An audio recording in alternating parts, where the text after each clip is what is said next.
Hey, what's up everybody, Life Without Pants with another Path of Exile video, and in today's video we're going to go a quick TLDR over the patch notes.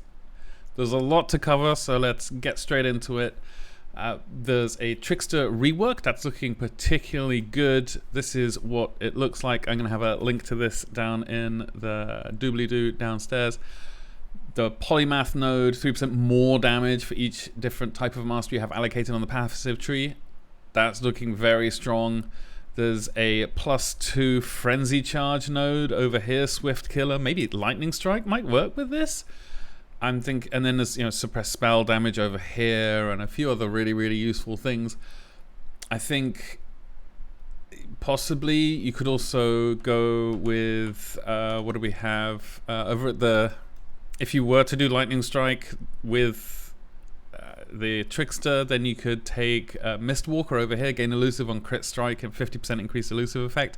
I think that would work particularly well, but that's going to be something I theorycraft in a while. So let's take a look at some of the other stuff. There's Archnemesis has got a rework.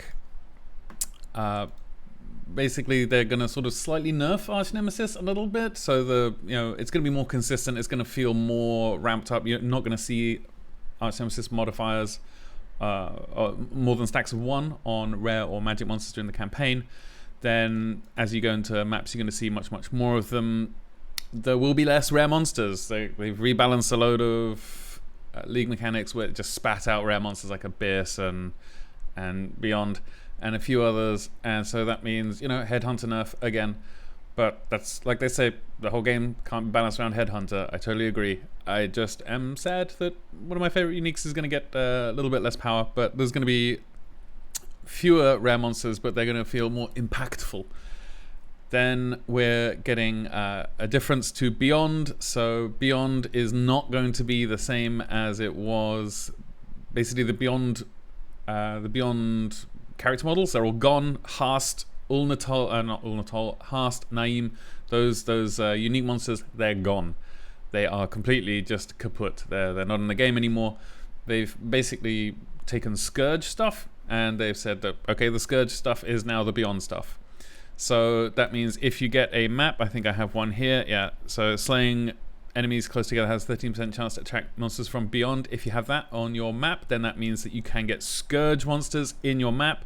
So Minion bros, beware. They jump. Those Scourge monsters, they jump straight over all your minions and just attack you straight away. So that's going to be another nerf for minions. But that means that also there'll be Scourge bosses, and the Scourge bosses will drop their Scourge currencies. So we will see a return of the tainted fusings, the tainted jewelers, the tainted, that kind of stuff. And that means that it's going to be a lot easier to 6-link stuff. Harvest is getting completely reworked. Basically, you jump into the Sacred Grove now, you pick the plots, and you just kill the monsters and they drop life force, and that's it. You don't have to select crafts at all there. You will basically go over to your horticrafting station, and there will be like 3 different things: the primal, wild, and vivid options. And I'll put a link to the trailer below, and you can take a look for yourself. And then you're just going to be able to craft those things. So if you find, I don't know, 300 vivid essence, then you can just do, I think, a fire reforge, like a chaos reforge, but fire was 50 chaos. I mean 50 life force. Less likely was 300, so I'm hoping that more likely is 300 as well, because that's broken. And that means a lot of really good crafting stuff can come out of that.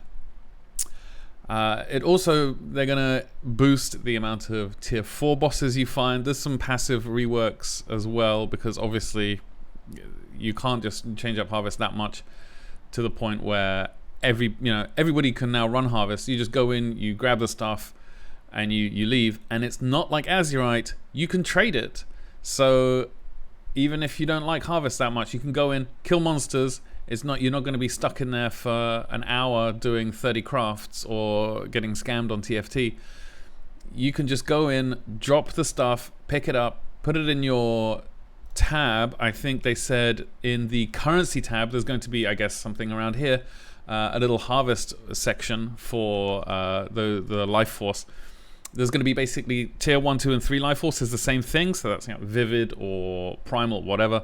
And then there's tier 4 stuff because they're going to be more tier 4 bosses. You get more sacred blossoms. You get to go fight Ashabi, and then Ashabi's not going to fight, not going to drop loads of stuff that she was doing anymore. So like none of the lures and none of the like gift to the goddesses, that stuff. That's all moved to the appropriate places in the game. So all those gift to the goddesses, they drop at the end of Eternal Labyrinth now. So lab runners, rejoice. You're going to be somewhat more self-sufficient.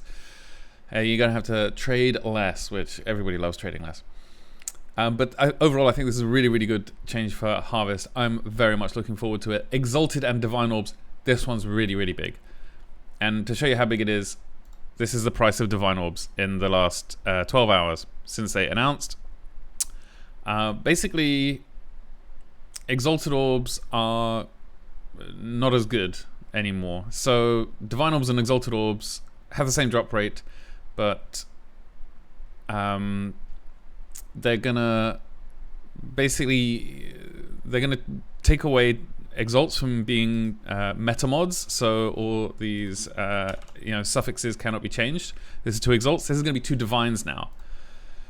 Also, when you vendor a 6-link to a vendor, oops, oh, I can't actually do it once. If you take a 6-link and you vendor it, then you get a Divine Orb. This is going away. So now you're going to get 20 fusings instead, which just seems so miserly. There's so many things that relied on Divine Orbs, and they're all basically Divines are the new Exalts. Exalts they want to be just for like slamming, I guess.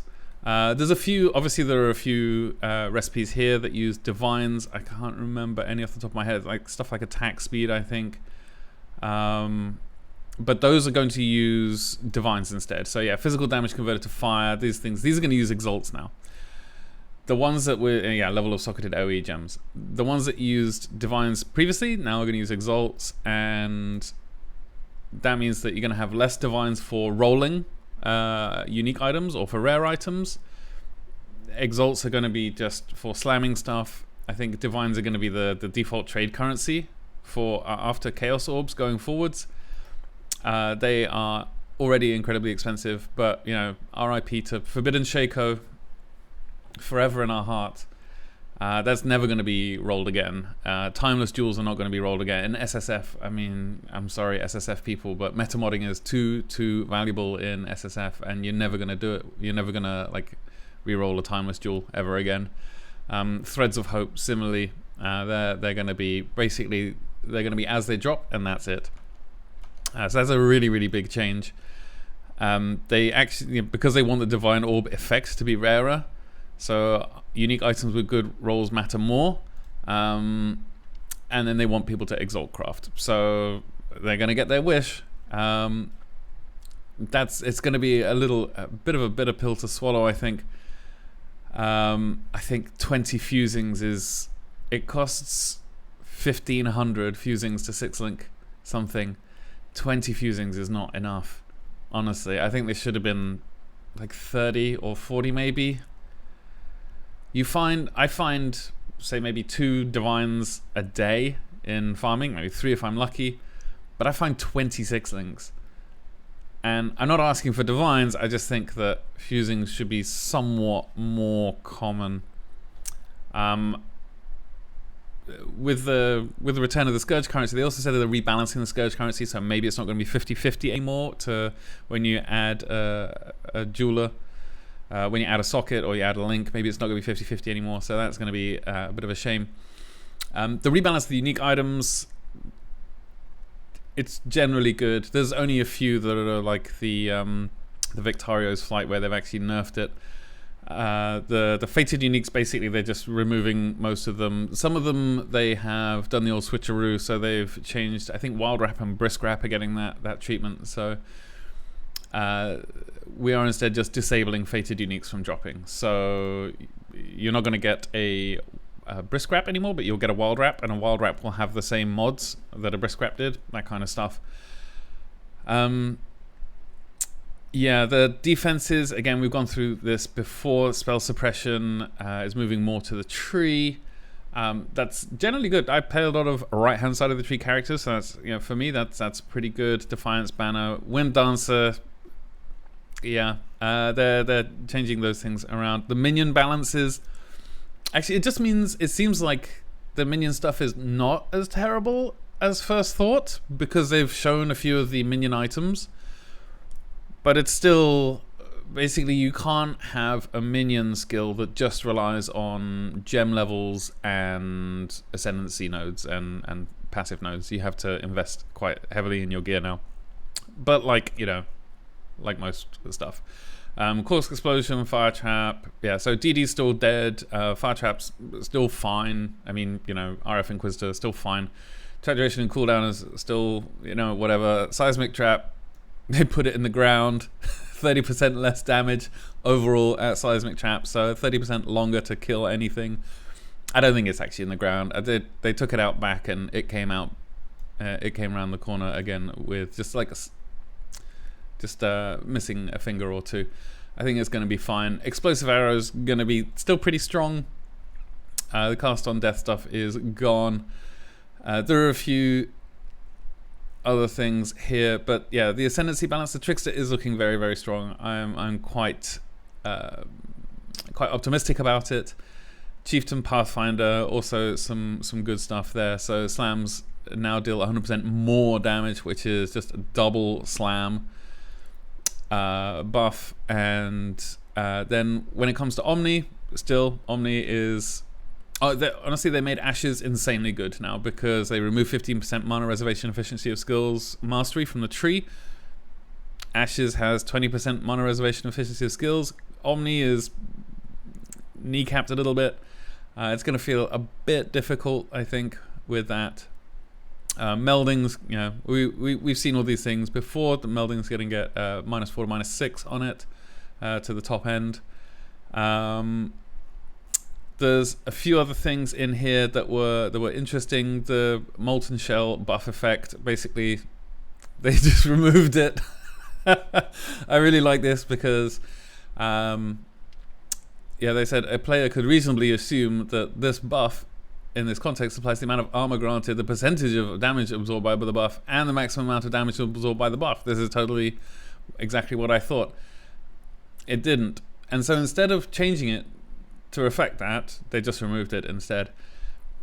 This is quite interesting. Vile Breach now has a chance to drop from killing Breach Lords in areas opened from flawless Breach Stones, but that's about it.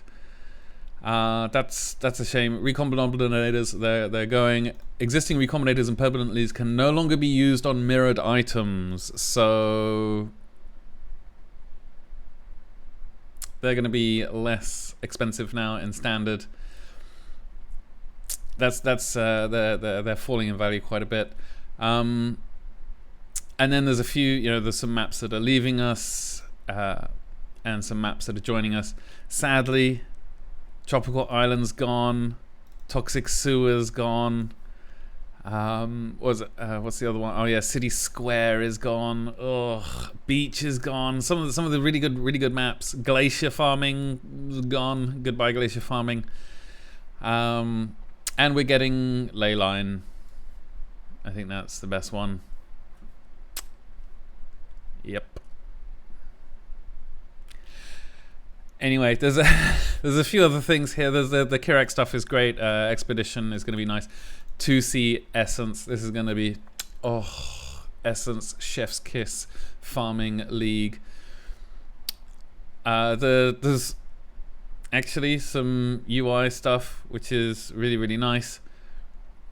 Map device remembers which map crafting option you used last and is automatically selected if available, and you have the relevant currency. So that's really great. Quality of life improvement. Trade website now is required you to be logged in. I think this means that we're gonna see maybe less botting. Maybe not. Yeah, but the Exalt stuff and the divine stuff, all I'm going to say is stock up on the Sephiroth. That's what, because there's so many Exalt. I don't actually have any. I've gambled them all away now. But there's so many Exalt div card recipes, and they've just basically taken the rug out from under all of those supporters who wanted a nice powerful item, or like one of those peak items. Farming Cemetery is pretty much over.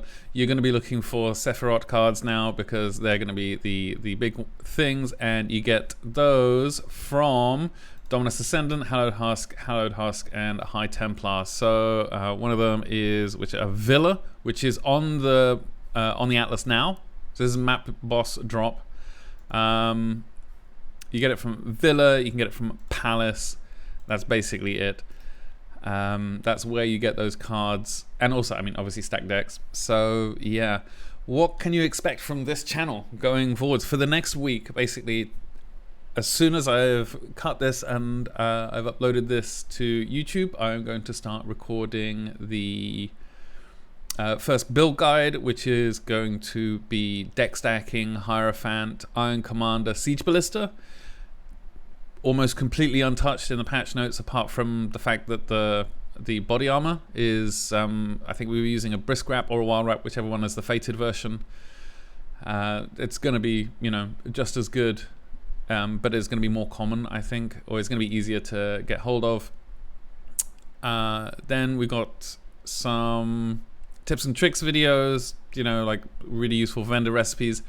There is a divine recipe in there. So there's a recipe in there for 5 divine flasks, and you use 1 divine orb and 5 life or mana flasks, and people are probably not going to use that anymore. Probably that's never going to be done ever again, other than an SSF, maybe. Probably not. Fragment tab's actually going to be useful now. Oh, fragment rewards in stuff like Blight is going to be actually good now, though, because you might be able to drop divine vessels, and those I think largely came from the divine orb recipe. Yeah, so that's coming, and then there's going to be a infinite heist video, and then I think 4 more build guides. So yeah, something like that. So this week is going to be, I'm going to try and do 1 video a day. I've got a couple up the sleeve already, and then so that means I just have to do a few more. So anyway, that's going to be it from me. I hope you like this. Lake of Kalandra, honestly, looking really, really good. The mechanic is basically you find pillars every so often. You create your own, like it's a build your own adventure kind of league. You go to the Lake of Kalandra. You can itemize them later on. Oh, beautiful. When you're in maps though, so you can't do no quarry farming basically.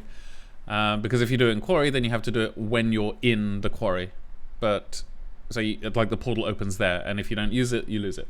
But if you do it when you're in maps, then you can itemize it. So yeah, it's going to be pretty good. I think honestly, this is going to be a pretty good league for low level farming as well. Also, harvest scales with your map juice and level.